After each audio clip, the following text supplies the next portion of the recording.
शेवटचं कधी कोणतंही कारण नसताना मनापासून हसलीस? प्रिय सखी, लहानपणी कसं आपण हसायचो, नाचायचो, पावसात भिजायचो, उड्या मारायचो, खूप खेळायचो, गाणी म्हणायचो, वाटेल ते करायचो. कोण काय म्हणेल याचा विचार मनातही नसायचा. पण मग मोठं झालो, जबाबदाऱ्या पडल्या आणि हे सगळे विचार मनात आले.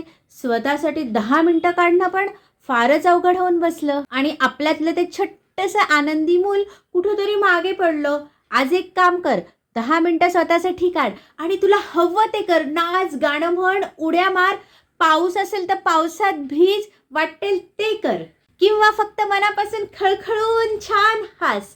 स्वतःसाठी 10 मिनिटं काढणं म्हणजे कोणतीही चैनीची किंवा चुकीची गोष्ट नाहीये, तर ती तुझ्या मनाची आनंदी राहण्याची गुरुकिल्ली आहे. आणि आजच कर, फक्त 10 मिनिटं तुझ्या आवडीसाठी. आणि केलंस ना तर या व्हिडिओच्या खाली कमेंटमध्ये येऊन मला नक्की सांग.